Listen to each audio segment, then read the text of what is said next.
and welcome to episode 23 of the show. I'm Chris Coleman. I'm Neil Aiken. I'm Will Preston. And we are the Red Wine Gamers, back in full force.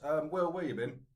I have been to the US of A. It was quite nice. Yeah? Yeah, they drive on... It's just like tooting, but they drive on the right-hand side of the road. Have you successfully sold the show to Bebo yet? No, but I passed... You have failed, sir. I have failed. I did pass the NBC building in San Diego by about 100 yards. San Diego? Yes, Yeah? San Diego. Saint Diego? Meaning Wells vagina. Yeah, Correct. there we go. Correct. You It's know got your my history, joke. sir. There we go. Yes, we're back. We're back in full force. We've taken a bit of time off. It just didn't seem right without Will, and we couldn't be asked. So, no, things have been awry. There's been a major redesign of the websites. That's kept me busy. Will's been in LA, so that kept him busy, and Neil's been growing his beard, so that's kept him pretty busy. It has. It's a lot of concentration. It takes a that goes lot of into it. energy. You have to groom it, if you can believe such a thing. Cool. All right then. Let's. I've got news, gentlemen. I've got news. I've got another new member into the family. A PlayStation 4. No way! With the twiddly things. With the twiddly thing. What twiddly things?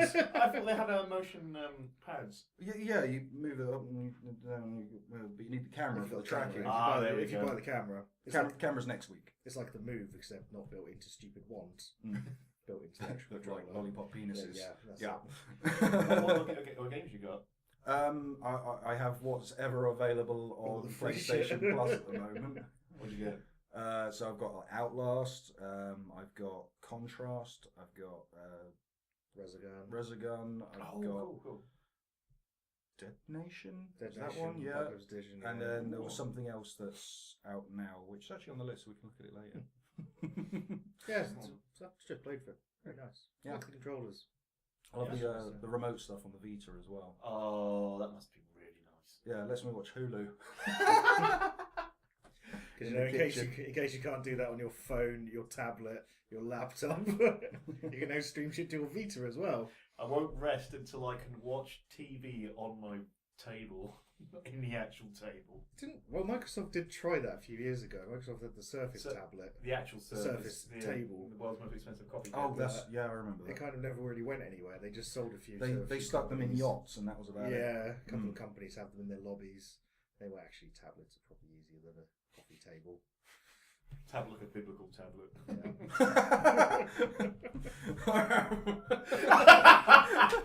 That would be awesome. That is how you convince nerds to do weight training: is give them like a tablet that is 25 inches. Fair enough. 4K tablet. For those listening to the audio version of the podcast, we're attempting video again. So if this works, then check out T-Pow TV on YouTube. Details at the end of the show. If it doesn't work, we will never speak of it again. Yeah, because we've tried this once, and it sort of worked, and it sort of didn't. Which I've still got saved. It's ready. I can throw that up if I can get it. More like a black and white grainy footage. Yeah. You're speaking like this, you see. Have you ever seen the Bigfoot footage where it's just sort of like. Yeah, I ran in front of the camera and it just blurred out. 'Cause as we've discovered, cameras cannot capture my beard in its full glory. Oh my. Shall we start the show then? Mm-hmm. Excellent. We're going to kick it off with some headlines, as we do. How many headlines we got, Will? We have. Oh, we got quite a few. We see. Sorry, I haven't checked. We have. Oh, it's an unlucky number. How many? 7. 13. 13! Baker's dozen, let's go. Right. First up, Sony trademarks. Don't read the headline. Well, read the actual story. Oh, Let's try that again. let's try that again. Okay, the first up. A poster at NeoGAF uncovered 2 new trademark filings from the database of the United States Patent and Trademark Office, both tied to the Sony Computer Entertainment America, that were filed in mid-April this year. The first trademark is for a game called Entwined. The second trademark is for a game called Killstream. It's creepy when you look directly at the camera. It's like giving a command to like loads of people who are part of some kind of mind control project. Kill! Kill them. Unfortunately, little else is known, including if these IPs are going to be developed by a Sony-owned studio, or if they're going to be, or already are, contracted out to second-party studios, All we know is that the identification tag on both trademarks states that they're for computer game software, downloadable computer game software via a global computer network, and wireless devices, video game software. It's quite a mouthful. In other words, these trademarks don't just sound like game titles, they are game titles. Whoa. Is the United States Patent Office so out of date that the internet has to be called a global computer network? Yes. And wireless devices. Global computer network and wireless devices. We need to book tickets for tonight's show, darling. Quick, to the global network! I shall use my wireless device. My tablet. Screw you guys, I'm still surfing the net. I'm on the internet information superhighway. So what do you think about that then? Yeah, so new games, that's always a plus. We don't have many of those at the moment, as I've discovered very quickly. Unless you have Steam, we have new games all the time. Well, yes, Steam is a thing, and that seems to work out very well. And you've got the best of both worlds for the Master Race, and that's why you belong to the Master Race. But for us poor bastards, our computer can sometimes play Steam, and sometimes it'll overheat and shut down unexpectedly. And sometimes we have computer game consoles, but no new games for a little while. And sometimes PC gamers pay the cost of a PS4 for a single graphics card, so swings and roundabouts. Fuck, I'm a pimp. Right, so I like the sound of Kill Strain. Kill Strain. What could Kill Strain be? I wonder if that's Guerrilla Games. Could be. it's done with Killzone. What are you going to do? Kill Strain. I think it's a colander simulator. A wartime colander set in a futuristic war on Helgast, and you work in the mess kitchen. Either that, or you're like a really high up commander and you're stuck on the toilet. Oh my. Number 2. The Assassin's Creed franchise has exceeded sales of 73 million, according to newly released figures from publisher-developer Ubisoft. Ubisoft's second best-selling franchise, Just Dance, has sold more than 48 million units. 3 Tom Clancy franchise, Splinter Cell, Rainbow Six and Ghost Recon come in 3rd, 4th and 5th respectively. The Assassin's Creed franchise sold 60 million units as of the last official numbers released. The franchise's most recent title, Assassin's Creed 4 Black Flag, released last October, has actually achieved lower sales than its predecessor. The next title... That's surprising, considering it's on every platform. And it's good. Yeah, and it's really good. Well, maybe they're just... Maybe it's let down from for the Assassin's Creed 4, so people going, I'm not playing that. Or maybe because it was launched just at the time of the generation switchover. People couldn't decide what platform to buy it on. Well, hopefully the next title could be hopeful. It's the Assassin's Creed Unity is expected by the end of the year. Of course. Unity? Set in France. Yeah. Oh, it's the French Revolution one finally. I want Victorian London. I want Jack the Ripper. Games that. No, Thief's a bit. Oh, God, I need to play that. Well, here's the thing. So, 73 million. That probably explains why we're getting Assassin's Creed every single year. Yeah. And now they've bumped that up to 2 games a year. Yeah. Because they tried this with the handheld version of Assassin's Creed 3, the Liberation, and then the actual Assassin's Creed 3, the stupid fucking Connor thing. Now we're getting a next generation game that's coming to the PS4 and the Xbox One, I assume the PC as well. But we're also getting a completely different Assassin's Creed game for the Xbox 360 and the PS3. Okay. Cash cow! Yeah. Yeah, they've entered that perpetual cash cow of Activision with Call of Duty. I couldn't remember who said it. Someone at Ubisoft said, well, people keep buying them, so it'd be stupid not to keep making them every year. I was in it just for the fun at first. Wish I did it because I just love the industry so much. Then I realised it bought me a car. I bloody love money. But yeah, so most successful titles out of Ubisoft, as you say, are Assassin's Creed, Splinter Cell, Rainbow Six, Ghost Recon, Just Dance. Surely, we should be combining those games. Tom Clancy's Just Dance Blacklist. Creed. Yeah. Screed. Yeah. He goes, Fisher, you must get through the enemy compound by doing a salsa. Lambert. I got 2 left feet. One was shot off in Korea. good. Then you'll just end up with the Star Wars Connect dance. Ooh. Oh, they weren't even good music like that. It was the shit No. like "Ain't no hologram, girl." Ain't no hologram. No. Yeah, it's amazing. I'm Solo. I'm Han Solo. I'm It's- Han Solo. It I'm will, Han Solo. it will make your childhood bleed out of your ass. It's truly through your eyeballs. I thought that's what Michael Bay did. Yeah, well, Michael Bay's teamed up with Lucas to destroy everyone's childhood in one fell swoop. Number 3. Number 3. With less than 2 months until E3, the trademark applications continue piling up for Microsoft, which filed a list for Eden Falls with the US Patent and Trademark Office on April 16th. Again, spotted on NeoGAF, Microsoft's application for Eden Falls doesn't reveal too much information other than the fact the trademark is for entertainment services, namely providing an online computer game. Whether it's Delivered via a global communication I was network. about to say, is it that? Otherwise known as an MMORPG. But there is a blog for an Eden Falls game, purportedly a sci-fi RPG made by Brimstone Interactive. Contradicting that information, though, is an Eden Falls Twitter account that lists Lift London as the developer, a Microsoft studio known for making games on tablets and smartphones.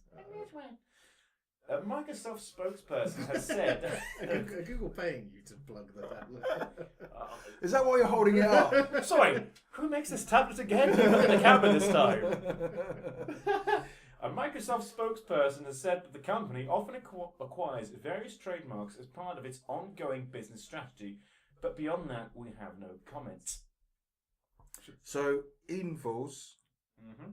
Could this be the Child of Eden Titanfall crossover we've been waiting for? That would be amazing. Eden, which one's the Eden? Child of Eden, it was The the sequel to Res. the well spiritual successor to Res. Res. Res, sorry, not Res. Yeah. That's something different. Yeah. Yeah. Resident Evil. No, No. I'm thinking. that's Res, Oh, not okay. Res. Yeah, Res was an on-rails techno shooter for the PS2. that Yes, was I released remember. on 360. It's very good. On Rails techno shooter. You could get rumble pads Which to you give to your girlfriend. stick in your bum. Rumble Bum. to put all around you, so when you were playing, it would be like, They honestly marketed it in Japan as the trance vibrator, and the idea was that you could give it to your girlfriend so she wouldn't complain while you were playing on the PS2. that's not the reason. That's exactly the reason. But they gave the That's same. exactly how it was marketed. They gave the same functionality with the because they ported it to the Xbox 360, and if you had the separate controllers, you could use you could set them all up, and they would vibrate in time with the music like the pads would. Yeah, but nice new game from Microsoft. But this could be a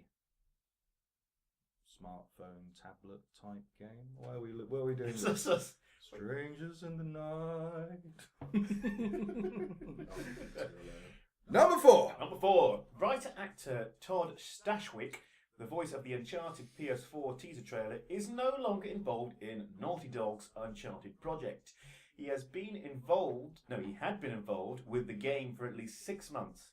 Visceral Games recently hired Stashwick as co-writer on its unannounced Star Wars project, which ex-Naughty Dog director Amy Hennig is directing. Funnily enough, that's what directors do. They do. Stashwick's removal from Uncharted PS4 follows both Amy Hennig's and game director Justin Richmond's unexpected departures from Naughty Dog. Earlier today, former Naughty Dog lead and artist Nate Wells announced his employment at Giant Sparrow, developer of the Unfinished Swan. Oh yes, I love Unfinished Swan. It's a great game. But I love the fact they call it, the Giant Sparrow. Giant Sparrow. Giant Sparrow is the Unfinished Swan. So yeah, this one's a weird one. We reported on Amy Hennig leading before. So she basically created Uncharted. She writes Uncharted. She created all the characters, and she's been very heavily involved with all the sequels. And then she was going to be involved with number 4. Okay. Apparently had some issues with, rumor says, had some issues with the guys that created The Last of Us. And the next thing you know, she's gone. She's Dunyan Rings. Oh, she's Dunyan Rings. Yeah. Yeah. I thought I'd drop that handily, and I thought, no, I'm going to let that one linger. Like an onion ring. Like a fart. So yeah, that happened, and then Justin Richmond was like, what's going on? There's more people leaving Naughty Dog, and now Todd Stashwick as well. and he's going to go work over. I understand for the same game that Amy Hennig's creating, because she's now working on the next Star Wars game for EA. Okay. Not the Battlefront. Not Battlefront. No, not Why Battlefront. can't they just do Battlefront 3? They're making Battlefront That's 3. Dice is taking care of it. Yeah. Oh, DICE, that'd be brilliant. Mm. That'd be amazing. Yeah, it was strange going on. But he's been completely recast, so I don't know if that's going to put the game back. People thought this game was going to come out at the end of this year. I thought it'd be more like early mid 2015, but then that wouldn't really go with Uncharted type release dates. They're more like October, November. So I don't know if that puts back, because if they're going to use his, because the first game, what they did is they used the people for motion capture, and then so like you've got Nathan Drake, Nolan North. Yeah. And he's doing all the motion capture, and then he's off in another studio, and then he's doing the voice for it. Now, and then since number 2, they do everything at the same time. Yeah. Which is a much better way, a much smoother way of doing things. Because if he bends over, you can hear him go, "Whoa," as he's talking. Yeah. And this guy, Todd Sashwick, he's the voiceover, but he also does the mocap for the character. And depending on how far they are in the game, you've got to believe it's quite far so far. I'll stop saying far. I don't know if they'd get another guy in and just voice over the work that he's already done, or if they'd have to start that all over again, because that's the way they do things. I don't know. Yeah, they should be able to overdub it. I know they should. They probably could done a lot of overdub it, but mocap should they already, overdub anyway. it? It's not the way. Naughty Dog. No. I think it's. I think what's happened is Naughty Dog wanted to take the game in a different direction to Amy Hennig, and they're basically making Uncharted. Uncharted, wasn't Yes, the mini kart racer, Uncharted. That's Uncharted 4. You might as well make a dancing game of Indiana Jones. Well, they already did. They've already done Han Solo. No, I'm Han Solo. Number 5. Jones calling back to Number Jones. 5. Sorry, love. He's got a camera. See what happens when he's got a camera. He's like a pigeon. No, sorry, a budgie. A budgie with a mirror. A number of new games, as well as the beginnings of a rental system, have appeared in the beta of Sony streaming gaming service PlayStation Now. Woo! Woo! Users now have the option to rent a game for 1, 7, or 30 days. As PlayStation Now is still in beta, prices are currently not available, although prices previously hinted may give us a clue. Prices previously hinted at may give us a clue. It'll be interesting to see if rental is a feature Sony sticks with, and if so, what the cost of each rental tier will be. Additionally, a whole bunch of new games were added to the catalogue today, adding up to a total count of 20. Here are the newest additions to the store. You ready, guys? We are so ready. So goddamn ready. Ben Omniverse 2! Contrast! Eat them. Eat them. Fuel Grid! Heavy Fire! Shattered Spear! Lumines! Lumines! Sorry, No one knows how to pronounce it. Lumines Supernova, Nights into Dreams, Pixel Jump Racers, Second Lap, Pixel Junk Shooter 2, Puppeteer, Retrograde, and everyone's favourite Sniper Elite version 2, or V2. No, I can't do that. Just realised what I was doing as I was doing it. Can I just point out that the word rent does not require air quotes? Yes. Rent. Just like Steam lets you purchase a game. Is that the way you rent a hooker?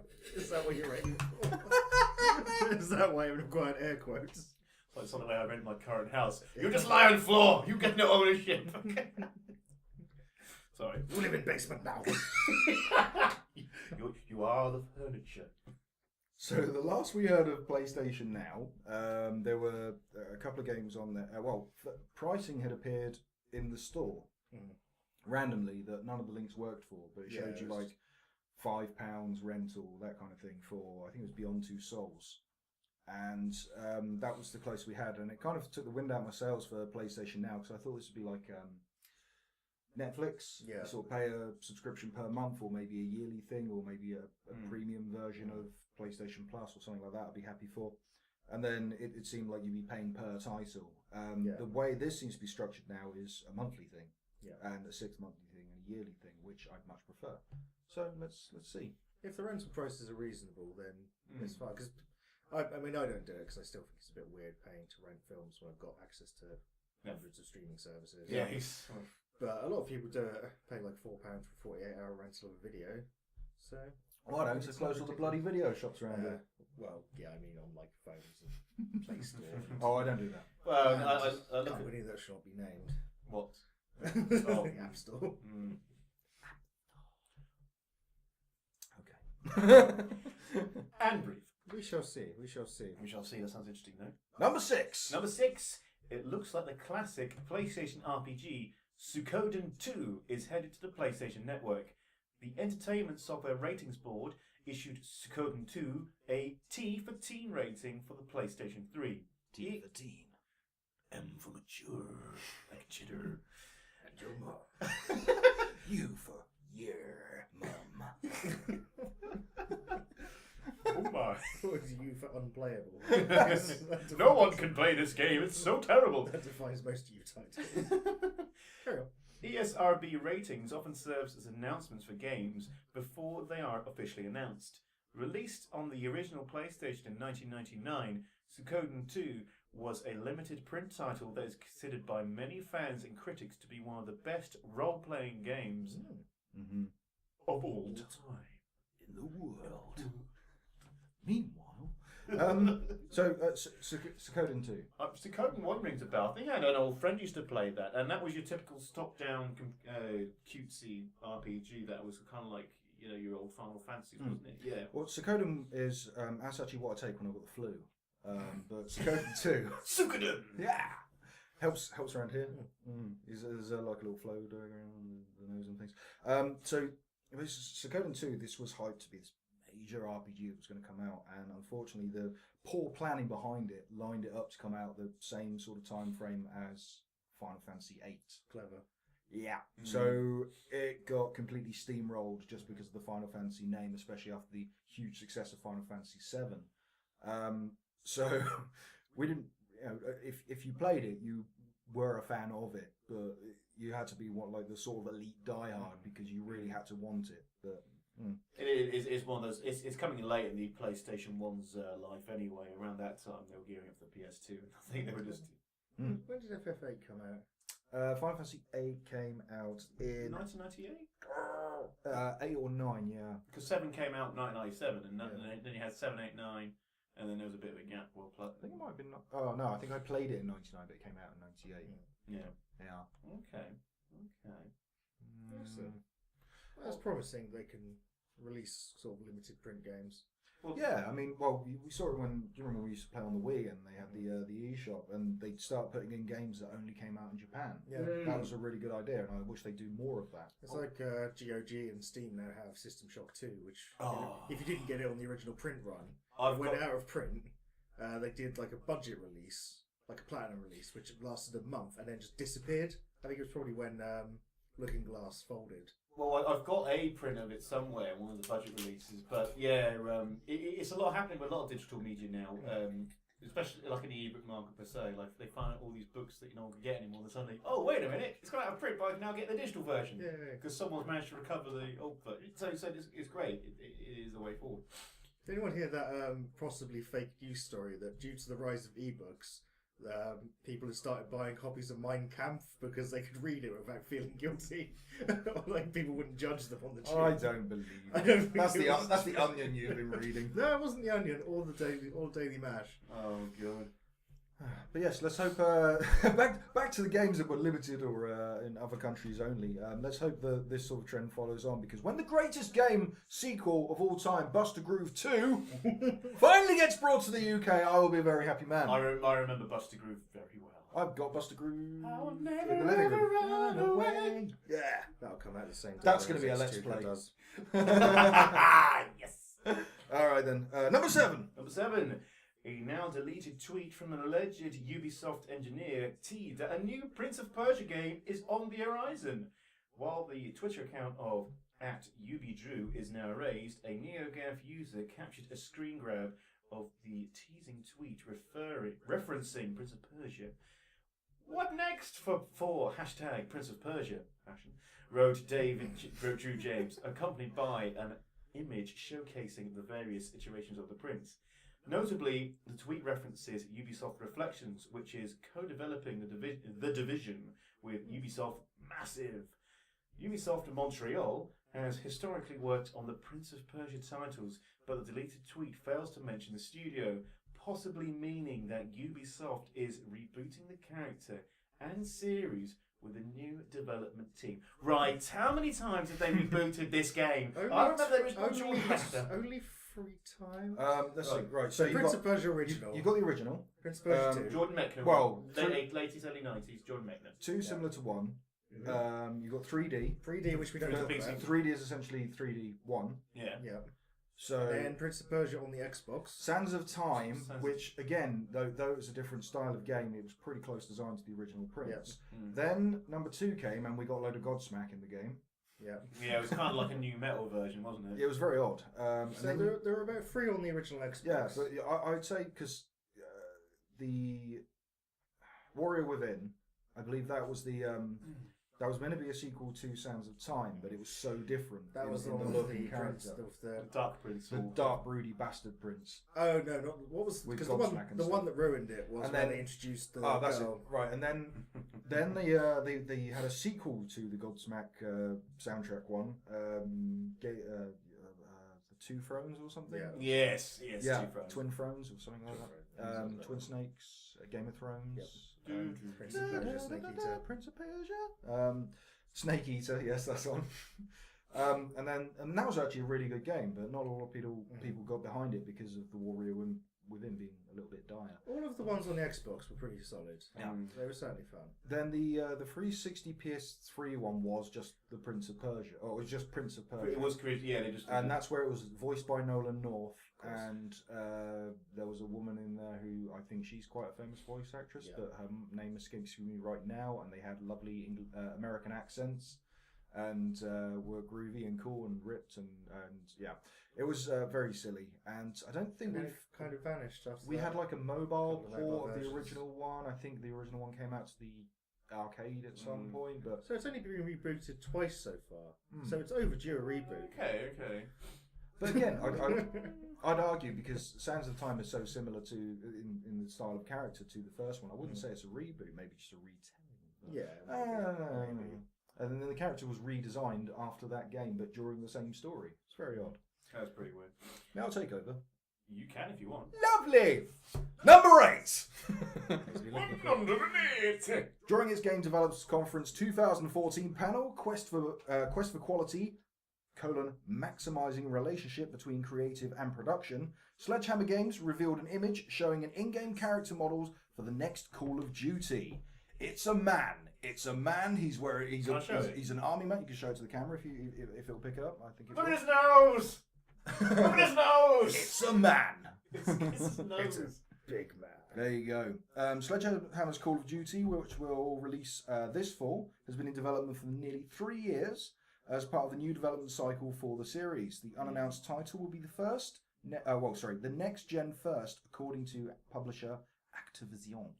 So, but apart from that, what's going to be new about this one? Nothing. It's got a man With a nose. It's going to have dolphins, Space dolphins. mocap dolphins. Really? For the war effort, they have bombs strapped to them and they go to submarines. Yeah. Because that was a thing. Why can't they just do World War One? No, what stupid idea! A Call of Duty game set in World War One or Two. Madness. No one would ever buy a first-person shooter set in one In of the World fairness, Wars.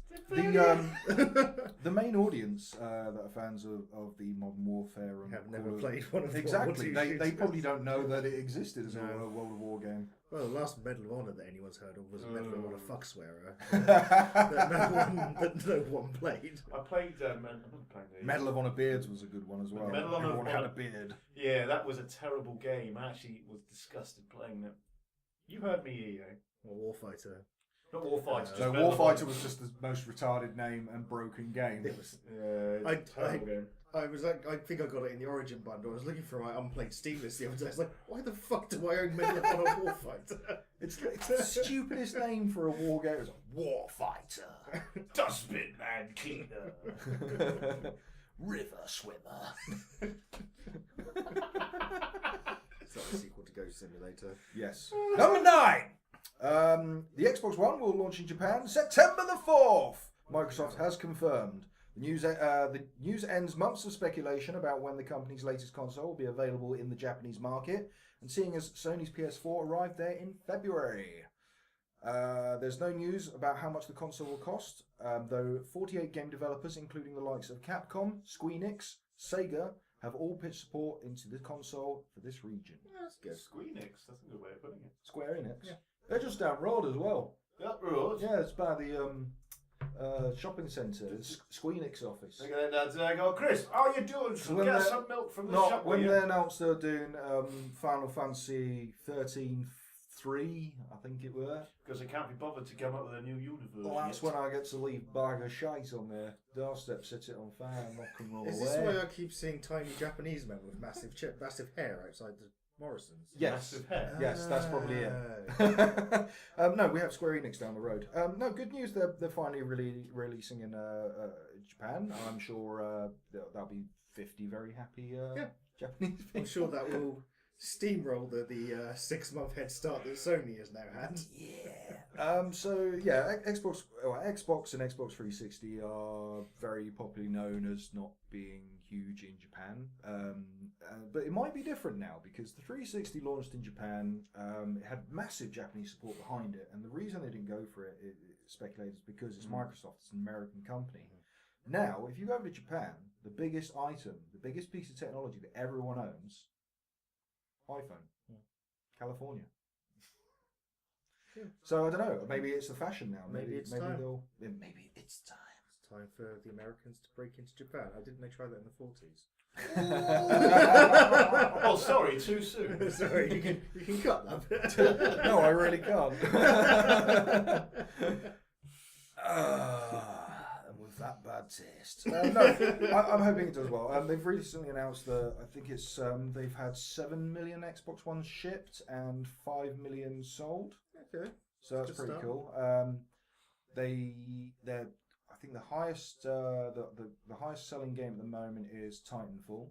Mm-hmm. Though they can't be exact on what those numbers are because these are all measured on store-bought copies, which in a generation that you are allowing downloadable titles and half your audience is on the PC, not really helpful. And unfortunately, it was still beat out by infamous Second Son, which is surprising as that only came out on one platform. Yeah. Oh I guess there's more people with PlayStation 4s because that's still the highest selling console. Yeah, I guess once you factor in Titanfall PC sales, it might be a bit better. 360 version apparently very good. Yeah. Heard. Well, it's just scaled down slightly. Just not as shiny. That's the way. Plays beautifully, frame rate's amazing. It's not an overly shiny game anyway. No, exactly. It's the midway. It's the midway games, isn't it? It's that. Midway. We're back. NBA Jam time. But you remember when they released Xbox 360, had loads of games that came on the Xbox and the Xbox 360. It was basically, you had the Xbox 360 game, which was Xbox game with shine. Yeah, I remember those. Yeah, pretty much. Because there was two different types. There'd be the 360 game that was already out months previous, and they just poured it over and make it a little bit shinier and add some achievements in there. Yeah. And then there were games that were the same game released on both platforms at the same time that were for the launch, like SmackDown and all those kind of things. And a lot of the FIFAs and the Maddens and all those kind of games, they were actually worse on the Xbox 360 than they were on the actual Xbox. No one knew how to program. No one had a program. Also, and these things are made quite rushed. Are they still making PS2 games? I don't know. I know they're still supporting it, but because other countries are still using it. I don't know if they're still making games for it. I assume they're still doing FIFA. And We have seen some PS2 releases recently. actually, yeah, we have. Still big in Brazil. Yeah, because they still do FIFA, and they, basically any EA sports games still come out. They still publish FIFA in Brazil, and that's it. They're the only people who play it. That's because in Brazil, doesn't the Xbox One cost the equivalent of about £1,500? Yeah.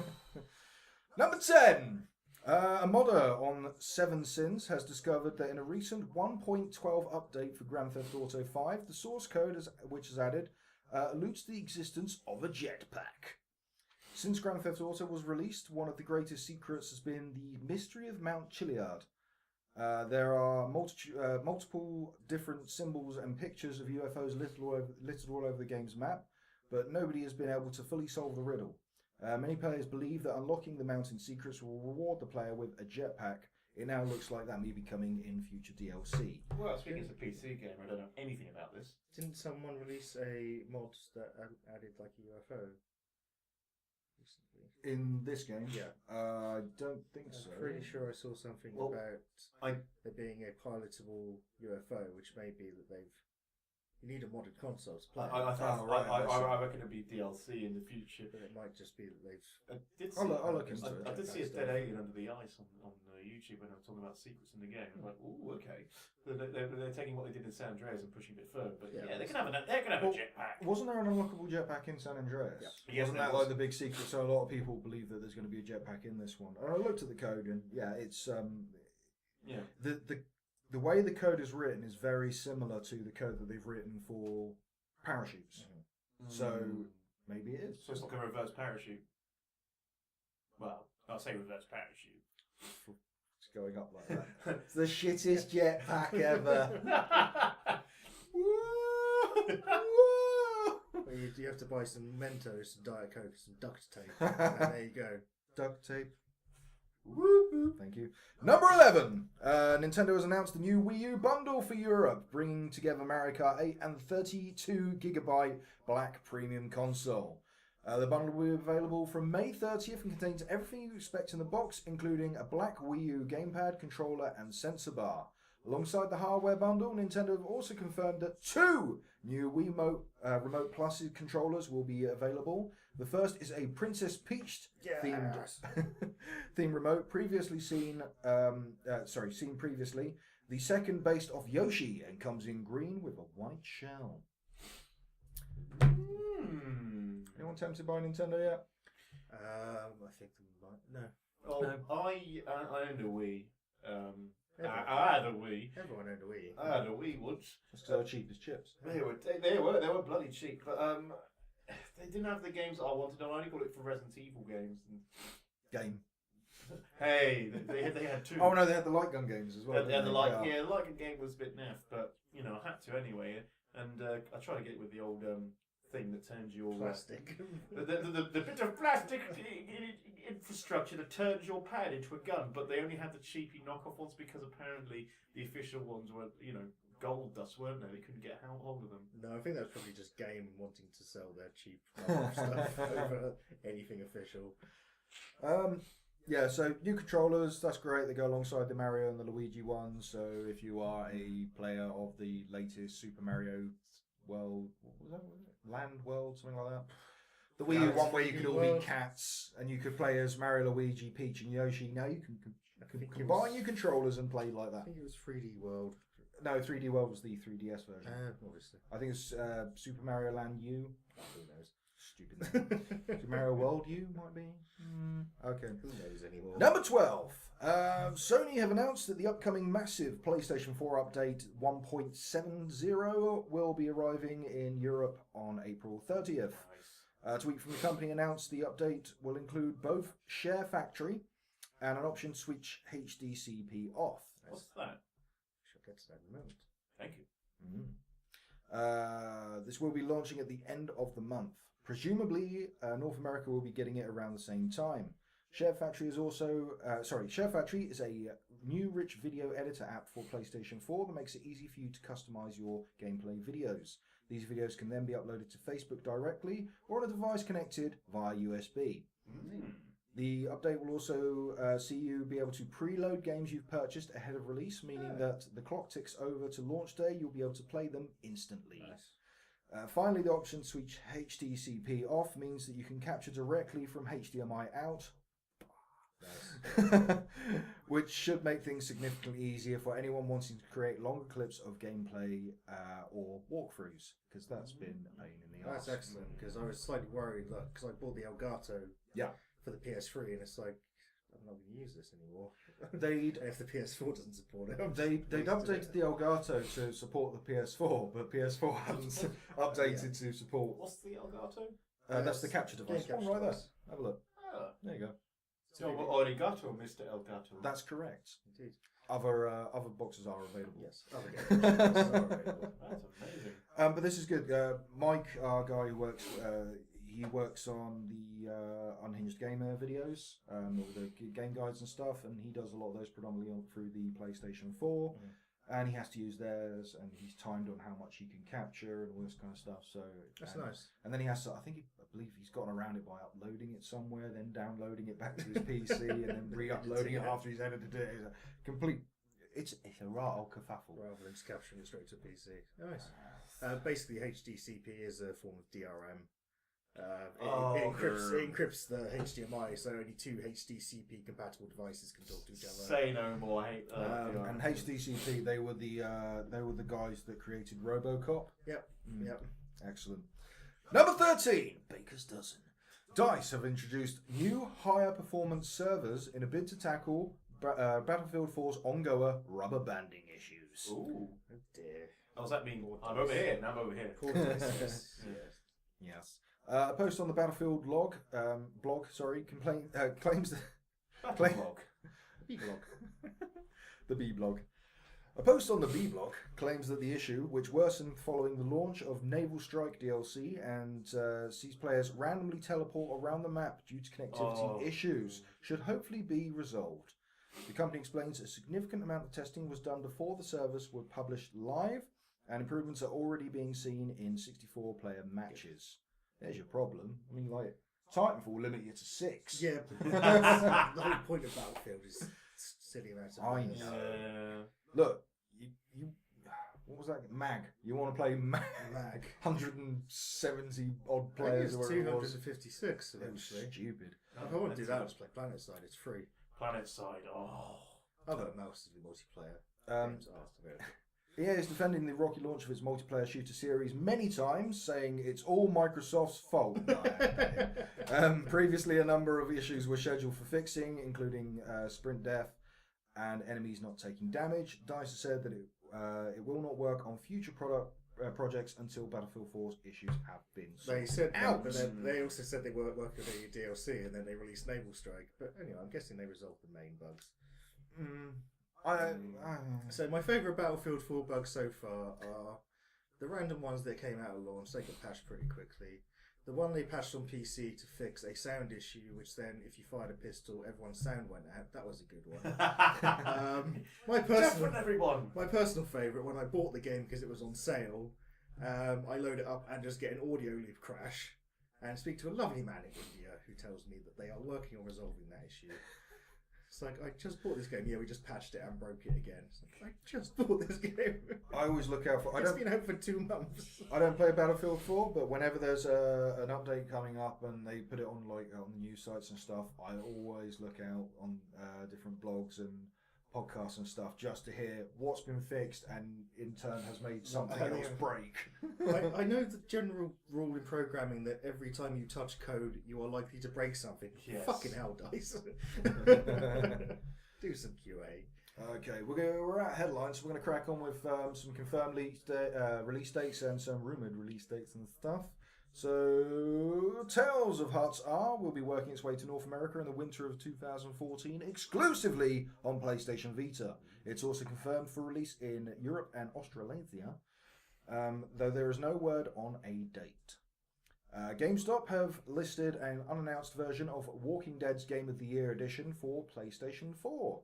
According to GameStop listing, the PlayStation 4 edition of this episodic game's first season will be released in North America on June 17th and will cost $29.99. Nice.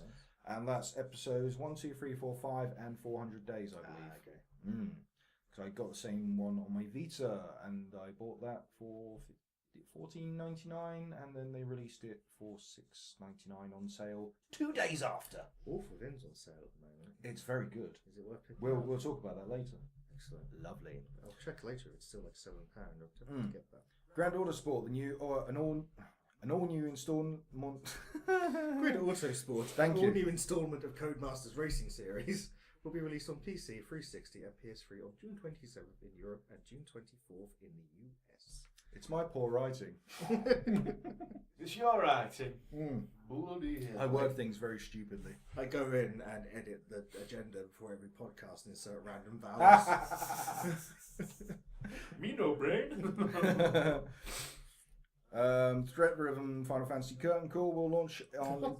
What? What's that name? Threat Rhythm Final Fantasy Curtain Call will launch on Nintendo 3DS sometime in 2014, Squenix have announced. This follows the game's Japan release on the 24th of April.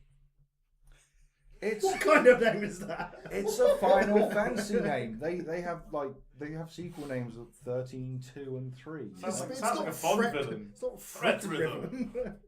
Threat Rhythm. Threat Rhythm. Threat Rhythm. It's a music game.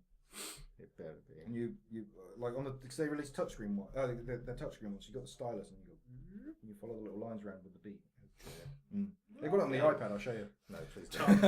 Dancing game with a 3DS. That's mental. Tales of Xillia will finally be released on the PlayStation 4 in August 2014 in North America first, and August 19.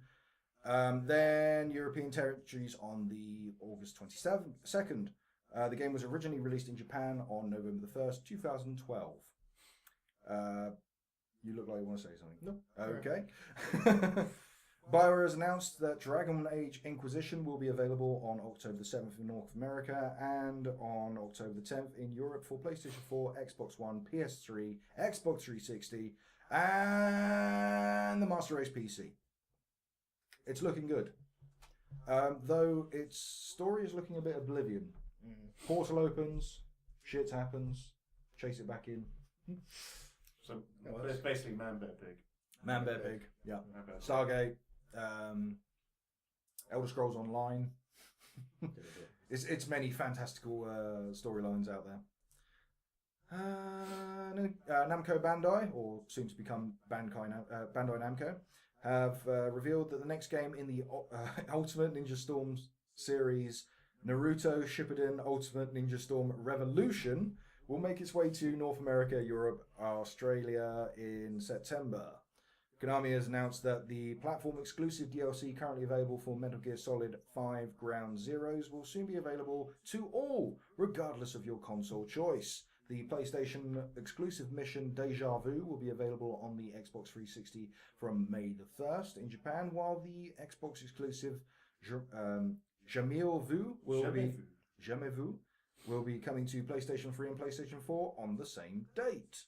They're releasing DLC for £20 demo. £25. £25. Yeah, what's the deal with that? I heard about this demo thing. We'll get to that later. It's on the list. And lastly, the rumoured and teased Just Cause 3 may be released next year by Squenix. Christopher Sundberg, founder and chief creative officer at Avalanche Studios, lists that an unannounced sandbox action game on his LinkedIn profile, reportedly created by Avalanche Studios, New York, and published by Square Enix. Sundberg describes the project as a new installment to a very well-known game series. The game is scheduled for completion in June 2015 for next-generation console platforms. What else could it be? It is the much-awaited next installment of Hello Kitty Roller Coaster. Oh, why can't they just remake? I don't know. I don't know. Hello Kitty Roller Coaster Tycoon. Barbie's Doll Mansion. That was awesome. Don't you say it bad. Hello Kitty's Mental Asylum Adventures. That's what Outlast was originally going to be. That's what I like to pretend it is. Excellent. So these are the headlines. This is the news. We are going to take a little bit of a break, and we'll come back and talk about games and stuff that are happening. So our wine is empty. Cheers!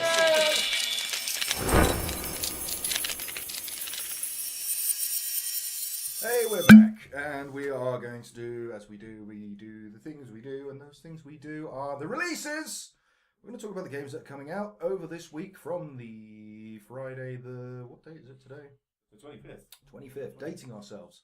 Friday the 25th onwards till the 30th, I think. 7 days from now. 7 days from now. Okay. So let's start. Neil, why don't you run us through the releases this week? We have got this wonderful week. Block Story on PC. Block Party. Block Story. Ah, good. I was worried it was a shit album then. By Mind Block Studio. They've definitely got a theme they're running with there. Is it stories I think it's stories about blocks. or studios? No, I think it's Story stories. studio. Is it like a really horrible Minecraft rip-off like they do on Android? I think it's an RPG. No. On PS3, we have JoJo's Bizarre Adventure, All-Star Bash, Awesome. by Bandai Namco. On the Wii U, we have NES Remix 2, Awesome. which is, as far as I can tell, a collection of old NES games. No, it's It's like 30, it's more like Wario Party. yeah, it's more Yeah, like 30 WarioWare. second clips of Yeah. On PC, we also have Emerta, City of Gangsters Gold Edition. Rubbish. If you failed to pick up the wonderful initial edition of this wonderful game, now's your chance to get the Gold Edition. I don't know how people rave about this game. What's he doing? Is it just like Grand Theft It's Auto? sort of it's old school Fallout as gangsters, but not that good as it It's a sounds. really bad isometric RPG set with Oh. 50s gangsters. Oh, It's Yeah. crap. Rabbit Hole 3D Steam Edition. is that dirty? It could be. Nice. It could be. I think it's a puzzle game. It actually looked like kind of it's puzzle. Let's call it a puzzle game. Yeah. We also have Small Chronicles Chapter 1 Key of Light and Darkness on iOS. For something that sounds so amazing, it's very basic looking. I must admit. And lastly, And finally, on PC, PS4, and Xbox One, we have Child of Light from Ubisoft. basically Ubisoft are unhappy with these independent type games coming out, so like, let's make one ourselves. No, this is a very small Ubisoft studio making this game, and it's looking pretty cool. Is it a side-scrolling RPG kind of thing? Yeah, we've got a review copy to the site, so that will be coming up. Should be in about 2 weeks, I think. Yeah, I remember seeing it drop on Steam today. Oh, also on Steam today, we have Dark Souls 2. Oh, was that today? Dark Souls 2, yeah, that's Dark pretty Souls 2 good. on PC. Yep, just came out today. Oh, I missed that off the list. I feel embarrassed. So now all the PC gamers who have been waiting for the proper edition with the real graphics, you can play it now. Well, it's not so much the real graphics, isn't it? The frame rate's better. The frame rate's a lot better. Yeah, the Dark Souls 1 port to the PC was atrocious. It was really bad. Dark Souls 2 seems to be a lot more solid. But the console versions were downscaled hideously before release. So the PC version, even if it doesn't look that good now, will no doubt be modded to unlock the potential of the engine, just like they did with number 1. So if you fancy playing a slightly easier Dark Souls, then you're in luck. You know, it's slightly easier apparently. Slightly easy. I've been told the first 10 hours you can get through without hardly ever dying. Okay, chaps. Lock of the week. Dark Souls 2. Dark Souls 2. I'm going to have to go with... Yeah, I'm going to go with Dark Souls 2. Not JoJo's Bizarre Adventure. I really want JoJo's Bizarre Adventure, but if I had a Wii U, I'd be going for NES Remix 2 because number 1 looked absolutely awesome and number 2 just looks even great. Yeah, that's cool. Hey. Okay, and we're going to go through the current PlayStation Plus titles available, though this is meant to change, so if you'd like to read these again, Neil, and I'm going to see if I can find the updated list because I know I have it somewhere. On the PS4, we have Mercenary Kings. PS3 is PES 2014. Pez dispenser. Yes. Yeah. Pro Evo Soccer for you sporty types. Sly Cooper, Thieves in Time. Brother, A Tale of Two Sons. Bioshock Infinite. Uncharted 3. XCOM Enemy Unknown, still on there. And coming in at the bottom of the chart for 6 weeks, Sounds Little dirty. Big Planet Karting. That's terrible. I think, why don't they make more like game series where just like make karting editions like Doom 3 karting? That's out. Missed that. Doom karting. That was its last project. Doom kart sounds like it could be a thing, though. It does. Doom kart. I don't. Doom kart, Fighter of the Night kart. Yeah, it sounds like saying like Carmageddon, like a cheap Carmageddon. Spec Ops, the line No, karting. Carmageddon is a cheap Carmageddon. Yeah, that's true. On the Vita, we have Hotline Miami. Excellent. Oh, brilliant. Which I have actually been replaying on my Vita. It's actually somehow easier on the Vita. I don't quite understand it. Sticks. I think it's because you can just spam the auto lock button. MotoGP 13, Gravity Rush still in there, Uncharted Golden Abyss still in there, and Sly Cooper's Thieves in Time. And on Games of Gold, we have Deadlight. Fighter of the Night Light, Which is actually... What am I doing here? Perfect. Oh man. Okay. Yeah. So Deadlight. Deadlight's a pretty good game as well. That's just It's knocked very off. clunky, but it's worth playing. I think it's been patched enough now. It's worth but, playing for it. yeah, that's replacing Hitman Absolution, which, if you play it on hard, it's a very good game. You turn off all the Batman detective mode stuff. Okay, so there's going to be an update on the 1st of May, I believe. Just says May here. So PlayStation 4 will be, you'll be able to get Stick It to the Man, which is a quirky puzzle platformer, which looks really cool. Yeah. On the PlayStation 3, you will be able to get Puppeteer, which I played and I really loved, and let's have a look. Pro Evolution Soccer Stays, and I think there's Skullgirl Encore. Oh, these are the American ones. That's why I can't see. I don't have the list, but I know. Oh, that's it. In the UK, we're getting Payday 2 and nice. Puppeteer. Cool. Which I'm looking forward to Puppeteer. I cannot remember for the life of me what's on the Vita though. I've been meaning to play Payday 2. I just haven't been willing to pay for it because it came out really broken. Payday. Yeah, I think it's fixed enough for us to play at this point. Yeah, it's playable now. Okay. All right then. We do like to talk about what we've been playing because what would be a video game podcast without knowing what the actual presenters are playing ourselves? So let's start off with the game that we've all been playing.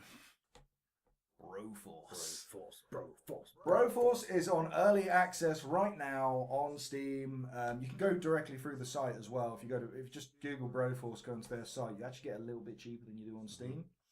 I got sent a promo copy for this, and so I could write a preview on it. And I was like, "Ooh, this is really good!" And instantly, within about 5 minutes of playing, I bought another code, sent it over to Neil, and went, "Come play this game." And then we'll play it. I got to play more of this. Bought another code. Send it over to Will. It's brilliant. It's brilliant. You said you had a spare code. I didn't know you bought one. No, I bought it. I was like, I need you people to play this. This game is so fun. And then we tried to play online multiplayer. Then we could get the damn thing online. Basically, this is in the same vein as old school arcade shooters, pixelated kind of thing. It's a part platform, part shooter, a bit like Contra. Yeah. And the twist is that all the characters, your bros, they are legally different versions of famous action heroes. Yeah. So you'll start off with Rambro. You'll unlock Command Bro. It's good. And then there's versions of there's BA Bro Rakus. Yeah. Bro Dread. My favourite Snake Broscreen from Broscreen for New York. Yeah. And I quite like Robocop. Robocop is pretty good. There's Mr. Ambrosen. Yeah. He knows Kung Fu. There's the Boondock Bros. I know Kung Fu. The Boondock Bros are brilliant. I haven't unlocked them yet. Yeah. So you play as both the brothers from the Boondock Saints. I didn't realise that was Daryl from The Walking Dead. Yeah, that's amazing, isn't it? So you play as those, but then the idea is if one of them gets killed, then you've got an extra life to run around with. Or if you use your special move, it's basically resurrect the other one. Nice. So I didn't know that. Yeah, special move is I died pretty quickly with those. Resurrect the other one. I managed to unlock them all. The last one you get is the only female of the game, which was Ellen Bropley, or yes, that's the latest one. Which is of course Ellen Ripley from Alien. Oh, they're still adding new people. Yeah, female bro. Yeah, it's a brilliant idea and it's so executed. So this comes from Free Lives. Like I say, it's in the same vein as an old arcade shooter, but the idea is the game style in platforming is more like Spelunky, in that you have this. You get these huge landscapes where, not so huge on the shooting ones, but you get these big arenas, and the idea is there's no linear path to follow through. You can blast your way, you can shoot your way through a wall, or slice it, or punch it, or whatever to get through a wall to get to the other side. And then you'll have characters that only have like MacGyver has TNT, and all you can do is throw sticks of TNT, and that's pretty cool in some regards, but in the same time you may blow away the platform that you need to jump on. So it's very challenging in that respect, especially when you throw in the co-op element, and you can have 4 players playing at the same time and causing mass chaos. It's really cool. Spelunky with explosions. It's brilliant. Splolunky. Sprolunky! There you go. Brolunky. Keep that one.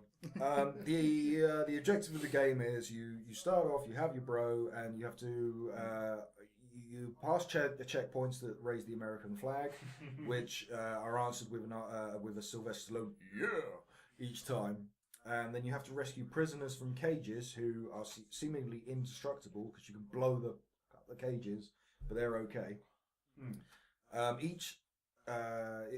If you collect a certain amount of hostages, then you unlock new characters. And the aim is to get to the end of the level, the last checkpoint, defeat a guy that looks like Satan in a suit, who's called the Big Evil. That's his character name. Okay. Destroy the Big Evil, raise the flag, jump on a helicopter, and watch the world explode.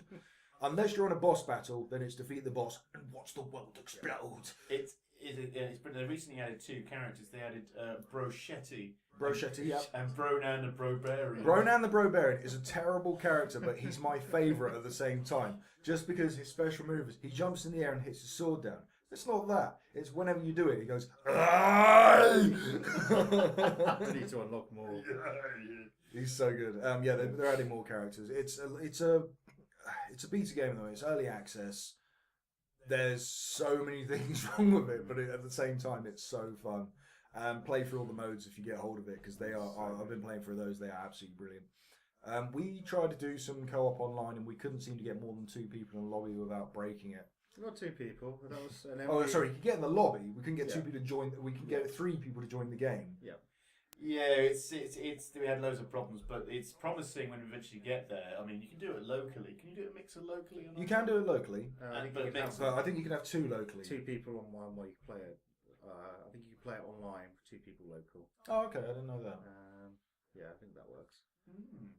There's loads of different modes in there as well. There's like a sort of over-screen map where you're flying around a helicopter and then you drop down into the levels and you sort of do it in a kind of story mode. There's a race mode, which is pretty cool, where you can you'll have your teammates. Basically, you can either kill them, get them killed, or run them off the screen, or reach the checkpoint first, and that allows you to win, and then each win gets you points.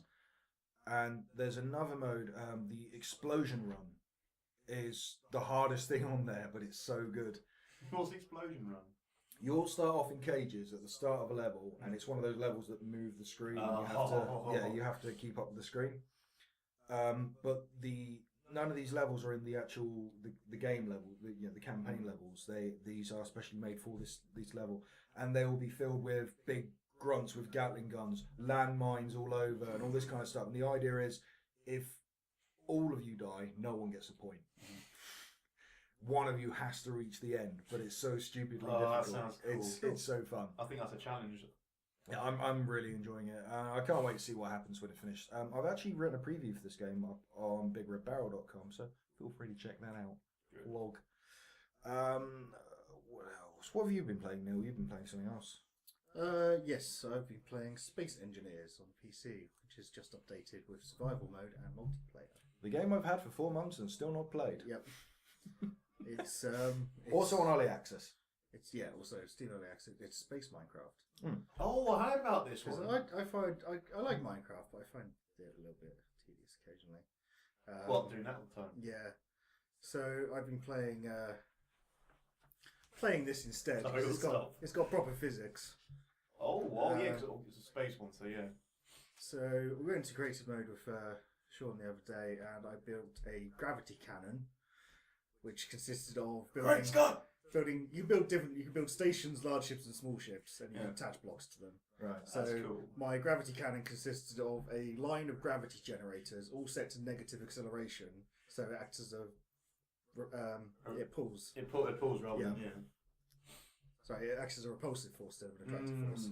Okay. A small ship with a bunch of artificial mass, which gives ships gravity, and then a wall. And then you just turn on the gravity generators and watch everything explode. So, do you on a spaceship? Are you near a moon or an asteroid? Well, it's sandbox, so depending on what map you're playing or what mode you're playing. Do you actually get to go to planets? No, not yet. Oh. No, It's getting there. it's asteroids. It's basically an asteroid Yeah. field. Yeah. Do you die? Yeah, if you're playing survival mode, then What do you do? Is there creepers? But like wearing little space. there's asteroids. It's asteroids. There's That's it. comets. There's meteors. Do they look like creepers? No, Oh. they look like meteors. Can they look like creepers? Well, I'm sure if you mod it. Yes, that's what you hear one go. No! But- We actually put up a preview of this in the early access before the multiplayer was out, I think, and it went down very well. This was last year. How's the multiplayer working out? Is that Yeah, it's solid enough. Yeah? Seems to work, yeah. okay? I was trying survival mode because that just puts you on a platform with all the stuff you need to get started. Like a small mining ship, a fighter ship, and a big ship. Mm.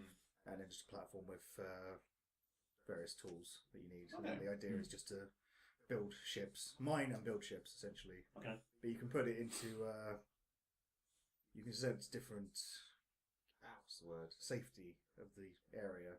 So you can put it into apocalypse mode, where it just fires like 7 massive asteroids at you every minute, just destroying everything around you. So the asteroids are moving. I take it, and you have to Yeah, sort of get onto them. I don't know, the asteroids are stationary, but they're sort of comets, meteors. Meteors. Okay.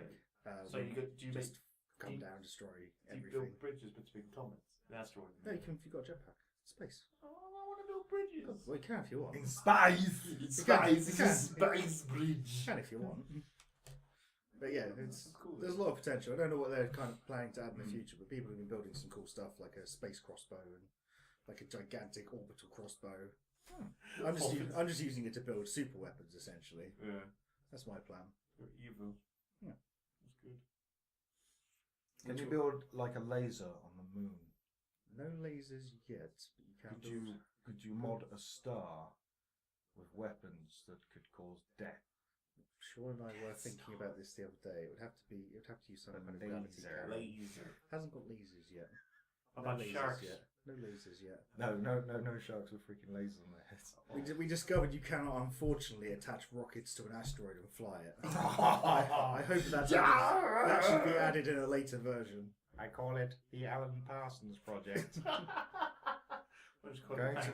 Going to put the laser on the moon or a star, Effectively making a Death Star. Wow, 90s Michael Myers film references. I like it. I think I was 2000s at that point. Yeah, probably. Yeah. Alright then. Play anything else? Possibly. I can't remember if it stands out. Fair enough. Well, I've been playing Broforce as well, but I've also been doing quite a bit of mix. I've been playing a lot of Android gaming. I play a lot of escape games. That's quite rubbish. Android gaming, Spacecraft as well. Spacecraft, no, Android. Okay, alright. Don't worry, I play a game called Bishop. Don't worry. Android gaming. Alien The reference. Scouser comedian. Oh. Yeah, John Bishop. I used to be This a is how you play. vegetarian. It's really funny. I'll tell you a story about it. Give us a few million. I've been playing Theme Hospital as well. I went on Good Old Games and I had Theme Hospital. I never completed that game. The doctor is trying to cheat. What? Attention, the doctor is cheating. Is that what they say? Yeah, if you type on the cheat code, every now and then it goes, attention, the doctor is cheating. Because you do get the quite funny one. He goes, tell patients are reminded to cough quietly. It's like stuff like that with announcements. It is hard, but it is very rewarding at the same time. And I never knew a game about running a hospital could ever be so bloody addictive and fascinating and compelling. I mean, they got it right. Was this where around Peter Molyneux was around? This was Molyneux Bullfrog. This Yes. is Molyneux. See, Molyneux, you had to make good games. This was so heartbreaking. This was his populous, just after his populous phase, where he still hadn't gone mad. Power. Imagine a game where you are the hospital. And why were you smiling? Ruin that. This is the hospital. So Anyway, I'm just imagining. how is it? I'm just imagining a game about a gigantic marauding hospital now. Well, you are the I'm hospital. going to build one of those. Yes, we really must catch that, man. He really He is is a a shit. shit. I'm on to the final level, and I've decided to give it a break and play Alan Wake. No rhyme intended. Because I'm nearly at the end of Alan Wake as well, but I gave that a break because he got bloody scary again. You should play Outlast. Outlast, what's that? We'll play it after this. Yeah, it's delightful fun. Is it scary? That'll be our first Let's Play. No, it's not. Yeah, but PewDiePie's already done the Outlast. Yeah, I know, but PewDiePie is not Will. Yeah, no, I think he's quiet. Who's the train? What's that? PewDiePie is the world's most annoying. PewDiePie. YouTuber. Yeah. He's the world's most irritating YouTuber. Yeah. You mean after that? Who's that guy who got his own film in the end? He's Oh, Fred. Fred. He got several films where John Cena would play his dad as John Cena. But why did anybody allow him to do this? Because the world is full of idiots. Because teenagers. Yeah, but I watched Mark Commode's review of it, and that's what you need to know. Oh, I didn't know he reviewed that. Yeah. It was great. I'm watching that. The reason Fred the movie exists is that we live in a cold, empty universe that doesn't love us. That's all you need to know about it. What's the deal with him again, Fred? He's a guy portraying a character, and then it turned out that he's actually not far off from that character. So he just talks really fast, like he's on speed. No. He's changing it. Why are we talking about Fred? Sorry. Yeah, we'll play Outlast. It's really good fun. Yeah. But apart from that, I mean, playing much else. I have been playing. I'm still playing Dungeon Keeper on this. You shouldn't be. Really? Have you given it any money? How much in debt are you? now? About a couple of quid. That's it.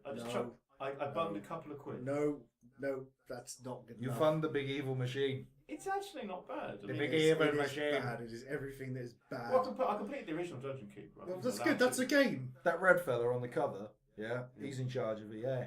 Yeah. Horny. Yeah. To be fair, he's not that evil. Anyway. Can I talk about some current games? Yes, Excellent. Just to tell I would. The theme hospital. I just want to tell Will off more. Excellent.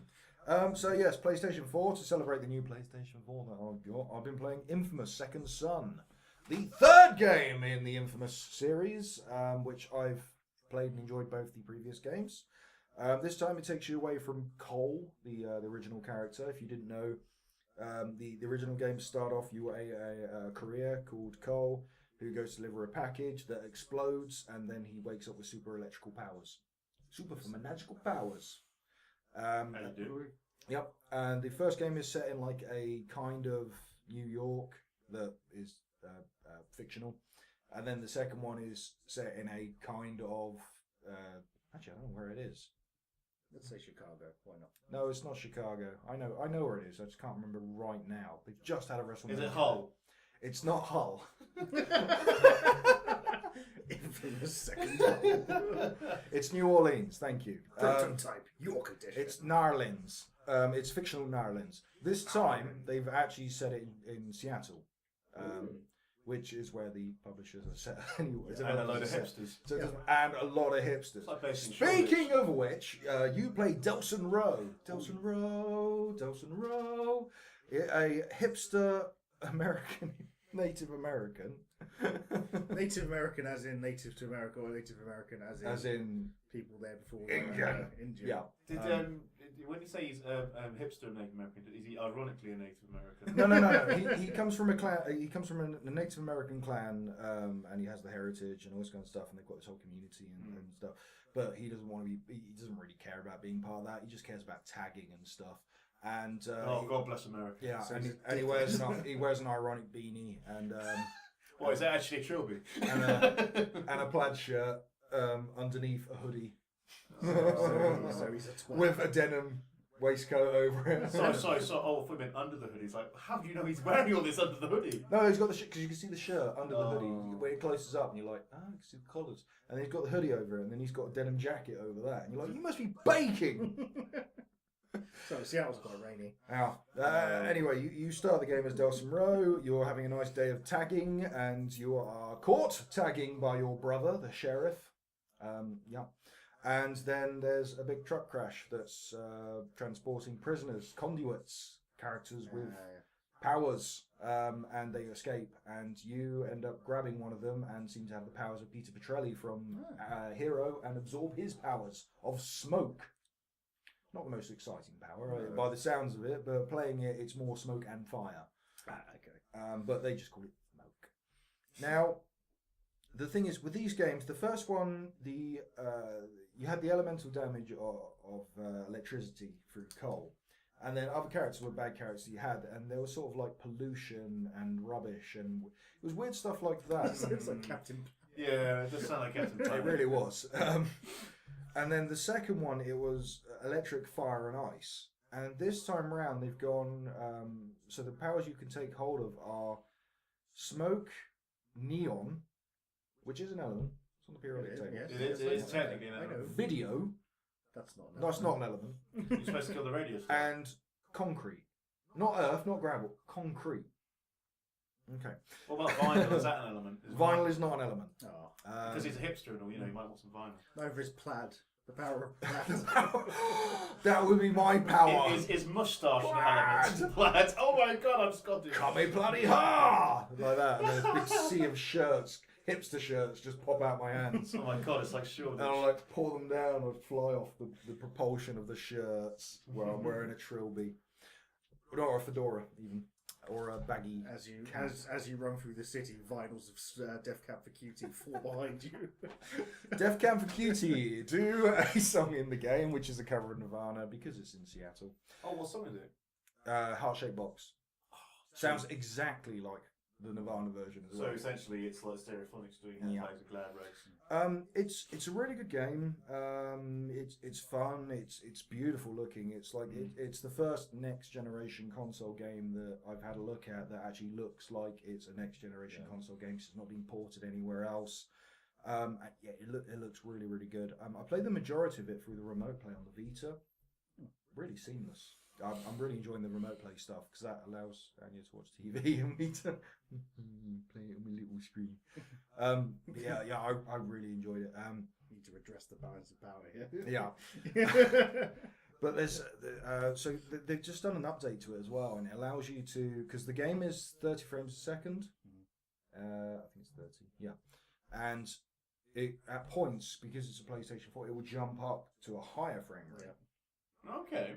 And some people, and I don't notice this, but some people apparently do notice this, and they've addressed this issue, and they went, okay, you can lock it at 30 frames, and it won't jump up at all. But the other thing they've done is they've allowed you to change the day and night cycle, so you can just stay at night. And when you have a power called Neon, that's needed because it looks so cool. You've got the regular infamous problems. The morality system is complete garbage. The story's not amazing. You can go through that entire game playing as a good guy, get to the very end and go, I'm going to pick the bad ending just to see how it works out. Completely pointless. Yeah, I've read the similar reviews. It's the whole binary choice anyway. They should really have 5 choices of ending. The other problem, I have a big complaint, which is the same as Yahtzee Zero Punctuation had. So these characters are meant to be connecting with the youth of today, and their idea of the youth of today is one is a hipster, the rebel is a drug abuser. Oh, sorry, you have to go hand in hand. Does it come with the territory now? And the one who likes video games is the guy's got the video power. He's a small geeky kid that gets picked on in school, wears big thick glasses, and likes MMOs. So he's basically like a 1980s geek. He's like the weird science, the Breakfast Club, you know. He uses his video power to go on the school shooting rampage. Oh my god, he's going some Tech Nines. I can't block that. I'm not that good at editing. You just beep it. And also, and it's concealed on a toilet place. Just use the image from Ghost in the Shell, the smiley man. Now the game's pretty short. It's an open world map, and there's always icons on the map. You can go in and go do stuff. And I did pretty much all but one marker on the map. I cleared that out before carrying on with the story, and I'd only gotten a little bit into the story, and then I went back to the story going, because I've got this OCD thing with open world maps. I'm like, it's clean. We'll get all the quest items. But then there's like one item that you can't get to. You get to the very last level, and I was just like, fucking hang in there, wait, looking at me, bastard. And then you play through, and then the game's actually really short. The campaign's pretty short. I think it lasted me probably about 6 hours. The campaign. Yeah, that's pretty short. I remember doing that with Assassin's Creed Brotherhood, where it's like, but it actually showed you everything was in a way. Yeah, no, it does in this. Yeah, but I get obsessed with the same. But yeah, it's a pretty good game. If you've got a PS4, pick it up. It's not. I wouldn't say it's a system seller, but it's a damn good game, and it's a damn good looking game as well. Yeah, I've yet to play any of them, to be honest. Yeah. I just saw them and I thought, it's Grand Theft Auto, but you got powers. That's more Saints Row 4. Yeah. I'm gonna play that. Which we did a podcast on, actually. You can go back and listen to that. Yeah. I'll burn through the others quite quickly because they're not so important. I've been playing Yaiba Ninja Gaiden Z. It's stupid. It's dumb. Maybe rent it. Maybe borrow it. Maybe pick it up in a sale. Do not pay full price for this unless you like really dumb God of War clones. Like the video game equivalent of Snog Marry Avoid. They really dumb, pretty misogynistic. Yeah, very misogynistic. There is a moment. Oh, right, okay, so this game, this comes from the games of Ninja Gaiden, obviously, and these are very sort of hard games, ninjas, very Japanese central, and all this kind of stuff. And then they went, let's appeal to a broader audience. So let's turn it into God of War.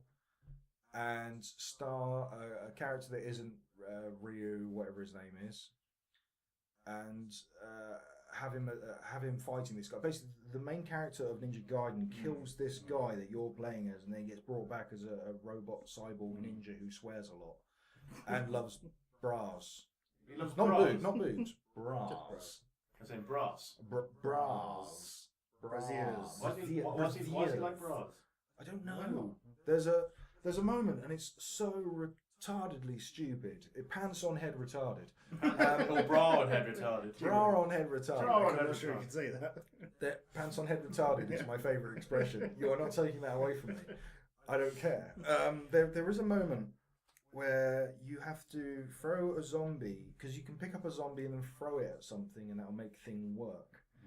So you can throw a zombie at a steamroller, and that will encourage the zombie to ride a steamroller, and he will then reenact the scene from Austin Powers from 15, 19 years ago, where he's like, "Get out the way! No! What? Get out the Seriously. way!" The steamroller. Oh, you scene see, from well, Austin yeah, I heard Powers, about this bit. Yeah. This one, you throw a zombie at a truck, big rig truck, and it flies off a ramp into a panty store, which has two giant women's legs coming out the top in fishnets, and then big truck goes poof in the middle, and then an explosion of bra and knickers comes out, and then the lead character goes, while they shower over him, and then someone talks to him and goes, "You ruined my panty party." Wow. Yeah. I am writing a letter to my MP. Yeah, it misogynistic, it really is, and like I had to really try to sort of turn a blind eye and go, this is dumb, but okay, let's just. I like a hack and slash game. I love me some Devil May Cry, so I tried to sort of ignore that and just get into it like a game, but it's just such a square, square, triangle, square, square, triangle, square, square, triangle, run around, square, square, triangle, square, square. You learn one combo and that will do you. So it's a bad brawler. It's not Ninja Gaiden, and it's hideously misogynistic. Now, a lot of sites slated the game. I wrote 2 reviews for the game because I wrote a review slating it, was about to publish it, and then I went, I'll put myself in the mindset of someone who might like this game, and then went back, and I still didn't give it a brilliant score, but it was a lot nicer than the one I'd originally So written. after you drank 2 litres of Everclear, you came back and rewrote it. Yeah. I've been playing Metal Gear Solid 5 Ground Zeroes. Yes, now how is that? It's alright. It's demo. It's a demo that you're paying £25 for.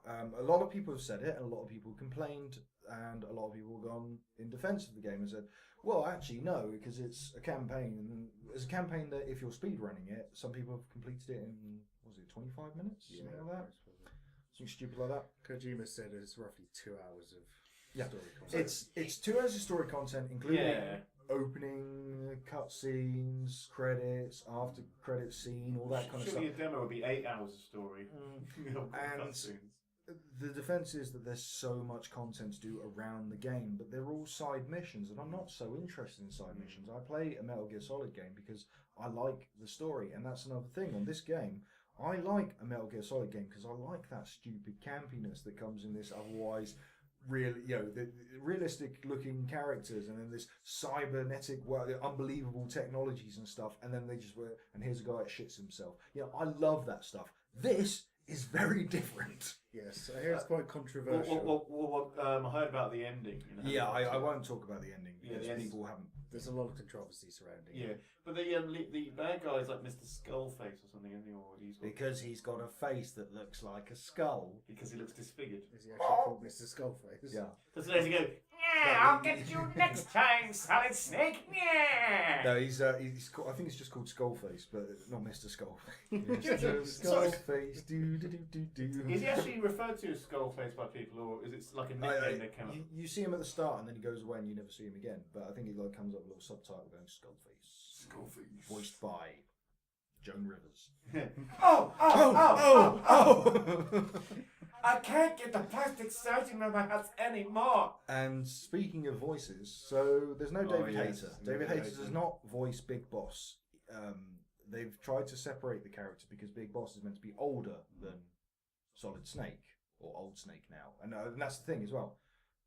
Old Snake is Solid Snake who's rapidly aged, and he's older looking than Big Boss is at the time. So what the hell's wrong with using David Hayter that voiced Old Snake? But anyway, a lot of people have said that, a lot of journalists have said that there's not really much difference in the voice. I have a big difference in the voice. David Hayter is Metal Gear. Yeah. And he's repeating the last two words of every sentence. Yeah. Deputy Scream Egg. And whereas Kiefer Sutherland's more Metal Gear. And he's all Does he ever go up to someone and go, "Where's the bomb?" No, he doesn't do any of that. Oh, I was about to say that would fit in quite well with the ending. He just sort of mumbles a lot. It's like Harrison Ford. He mumbles a lot. I liked parts of it, but it seemed more Splinter Cell than Metal Gear Solid, which a lot of people would like.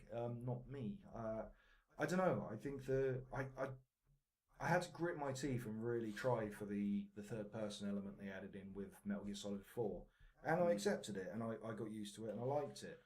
I played enough of this game. I played several hours of this game, and I don't know, the free world element, it just didn't work out for me. Yeah, because I read about it. It's quite big, isn't it? It's quite big. It's big-ish. It's big-ish. Yeah. Do you think you'll enjoy Phantom Pain having the open world? I'll give it a go.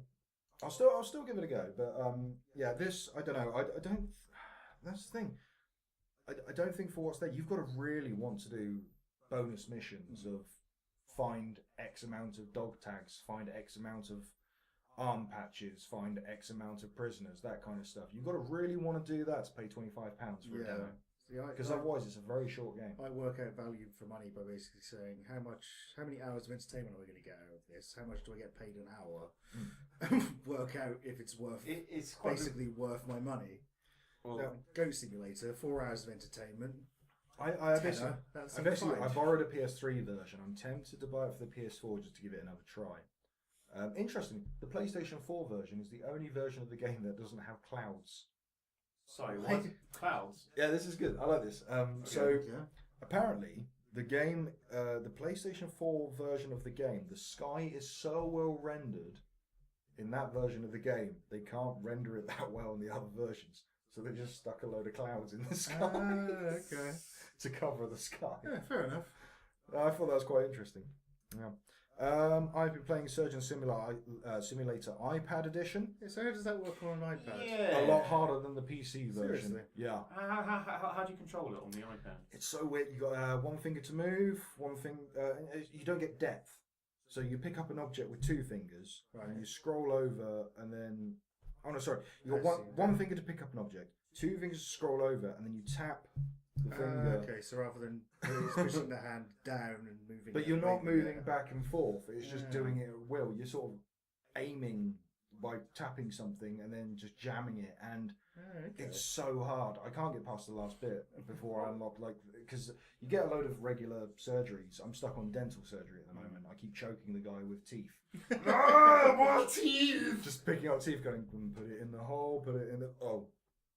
That's I'm a hole. hoping they brought the additional missions back to the PC version, because I enjoy Service Maybe. Simulator. Well, I'm pretty sure they're building the server to Android as well. So Yeah, no doubt. you finish all the regular levels, and then you get a running gurney level. Similar to the ambulance level. It's similar to the ambulance level, but made for iPad, which I've not got as far. If I do get there, we'll talk about that another time. But this is stupid. This is a lot harder than the PC version. Wow. The controls are ridiculously stupid. I thought it'd be easier. They've then gone. So did I. That's why I paid for it. Yeah. And then they've gone, oh, we need to make this harder, so they've gone and changed the control scheme again to something even more obtuse. I have recently gotten to. So we were talking about The Walking Dead before.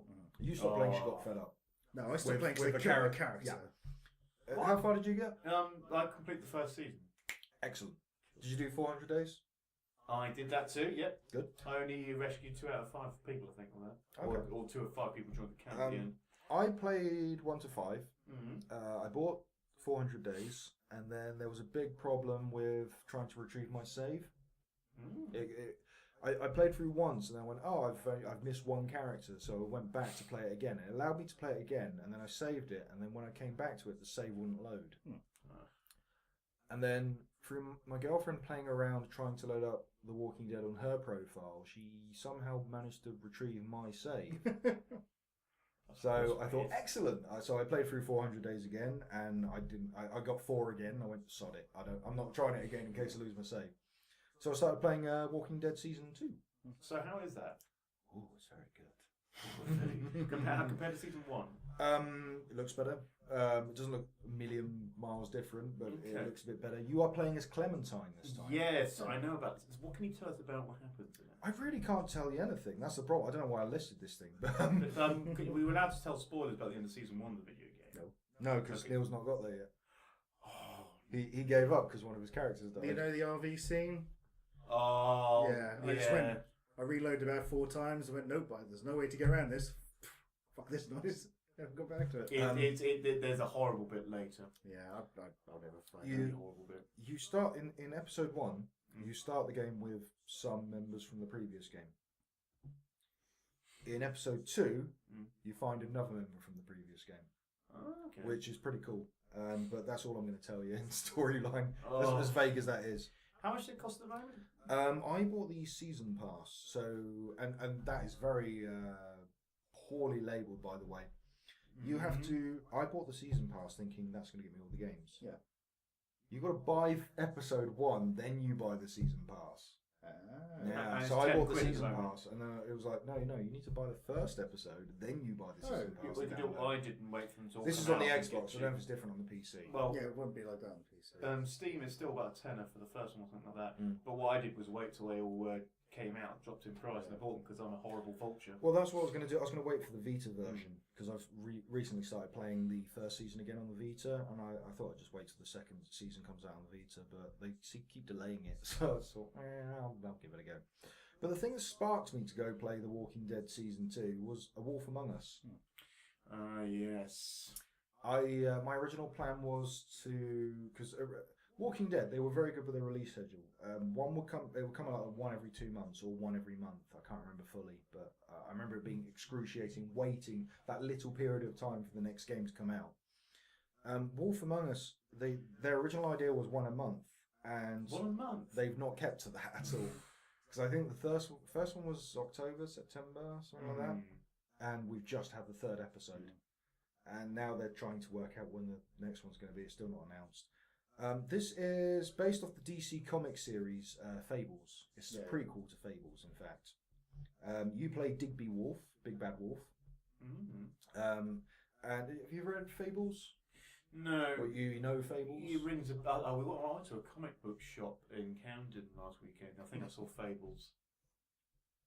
Okay. Why are you doing that face? Stop it!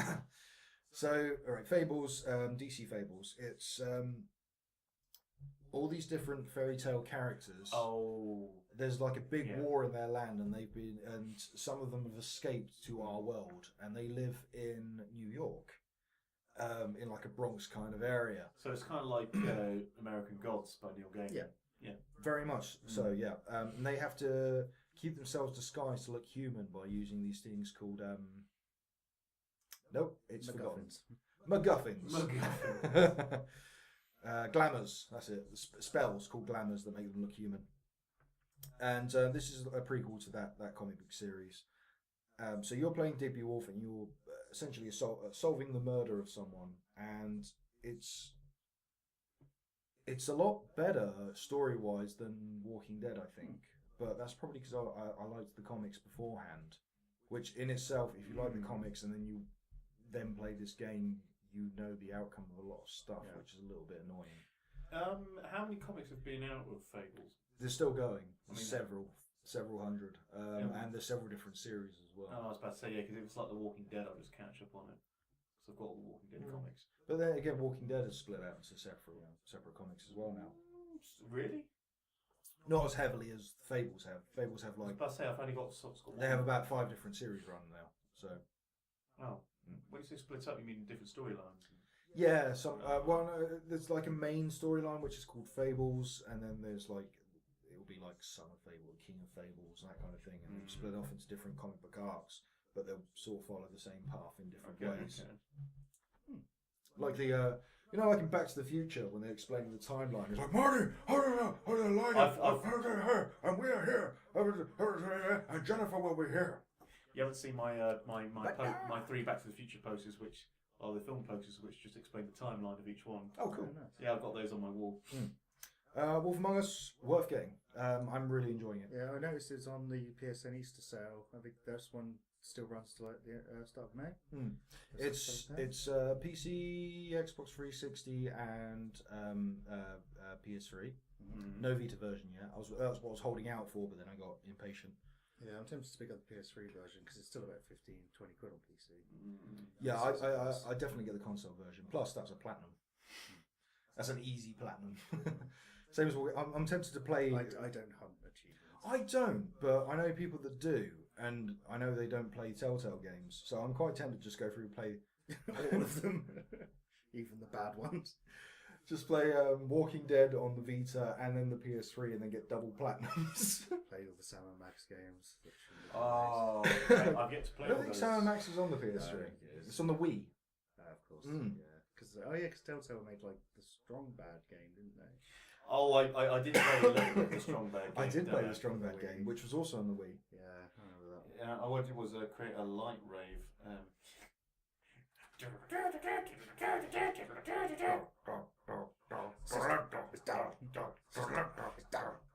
Anyway, yeah. What's the sci-fi reference he goes? It's estimates. I can't remember. I gotta watch them all again. Okay, those are the games we have been playing, and we are probably going to get out of here. Before I do, you can get in contact with us like some people have done. Through our last podcast, they got in contact with us on the palaceofwisdom.co.uk, which is the main website you can find our podcast and many others on. And while that's loading, I'll give you more details. I have a really tickly throat. Drop the deets, Coleman. I have a really tickly throat. You do. Sorry about that. More wine. Yeah, if you want to contribute to the show, give us some questions, maybe let us know about a game we should be playing or talking about, some news, heads up and that kind of thing. You can let us know on the email, which is games@thepalaceofwisdom.co.uk. You can get us on Twitter @RedWineGamers, and you can get us on Facebook, facebook.com/RedWineGamers. And you can do so like these people have on our previous show. Gal, JL, said, another podcast about video games, and this one not come from too far north. So what we is there an influx of Scottish video game podcasts? Oh, maybe that we don't it's know because Total Biscuit's a Scouser. Oh, and he moved over to the US, so they assume that everyone in Liverpool Well, I'm assuming they know what And Northern Yorkshire England sounds like compared to Southern England. is full of podcasts. See, not a lot of people know, because Neil here is Scottish, as you can tell by his thick Glaswegian accent. The thick accent and the obesity and the beard. And the fact you can't understand a word he says. No, it's that thick Something accent. about heroin, I don't know. Yeah. You'll like this one. Ridcully has gone to the comments and he said, thought I'd listen. An awesome show, very funny. Little bits at the end have made me wonder. The mad impressions and the like. you ever listened to Hollywood Babylon? We have tickets. The Kevin Smith podcast. Yes, we've all listened, and Creepy Clown Time is our it's our off mic thing that has turned into outtakes now. We have tickets for it. Yes, and we're going to go see. That's in 2 months. June. Yeah, June, July, something like that. Stuff, guys. And Hammersmith. Their first time in London for Hollywood Babylon. Not Kevin Smith. He's all over the place. He's all over the He's all over the place. He's a big man. He's not that big. But yes, get in contact on that way. Like I say, we're trying to video record this. If it's come through, hello. If it's not, then we're probably not going to try this for a little while and reassess how to do this properly. If my face is missing, it's because I said really controversial things, and Chris had to cut me. I replaced you with no face for experience in a way. It's just a picture where you're of a just kid's head. you're just holding gold, going. Huh? Yes, if I'm replaced with a kitten, you'll know why. Oh man, I'm gonna wear a dead no face t-shirt for the next show. Yeah, so that's going on, and if you want to see these videos, you can do so. We did split up different channels for the different podcasts and things. Think that might be a bad idea, so we're just going to put them on the one channel, T-Pow TV. You can go on Google, you can go on YouTube, type in T-Pow TV. That is the name of our YouTube channel. That will be the name of our Daily Motion channel, and also that's the name of our Twitch channel, which will be in use pretty damn soon. Twitch. You know, like this. Or seizure. That's the competing. Now you've got the seizure people on us. That's the one that China's opening to compete with Twitch. Yeah. Oh, controversial. Hashtag caution. That's the least controversial. That's controversial about 5 years ago. Oh, sorry, too soon. Yeah, too tsunami. I'm kidding. Don't worry. I think I'm missing something. Yeah, so find us on those ways. Like I say, thepalaceofwisdom.co.uk has had a makeover. Come over and check it out. Have a look at stuff. It looks all pretty. It's nice. You can get in contact. Oh, great. But check that out because those are the things that pay the bills. We should be back on the next show with a new sponsor, so hopefully that works out properly and we can get paid for this shit somehow. Providing on people listening. If you want to get a little bit more closer, a bit more in detail, cuddle up to the bosom of the broadcasters. You could do. What are you doing? I don't know what Are you undressing? I'm wondering what you're doing. I'm just fiddling with a I was button. going bosom. Did you just? You can do so through our Twitter account. Fuck it, Will. What's your Twitter account? The Twitter account is Will Preston. All one word. Neil. It's Neil TPOW. And you can find me at the Phenomenal C. So that's probably it for this show. Hopefully televised.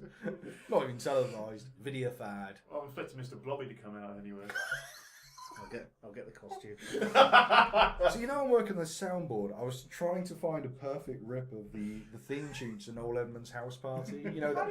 Do you know what? That's an awesome. It's like lead guitars go na na na na na like some flying V's around. We might have to get that. I'll play it after, but Yeah, play it after. You So gotta what, I hear was it. watching Mr. Blobby videos last night and I thought, Why? it's actually quite funny. It's quite funny. That was his dad. What? Burrow, son! Okay, I think this is enough. So for episode 23 of the Red Wine Gamers, I've been Chris Coleman. I've been Neil Aiken. I've been Will Preston. We'll see you next show, kids.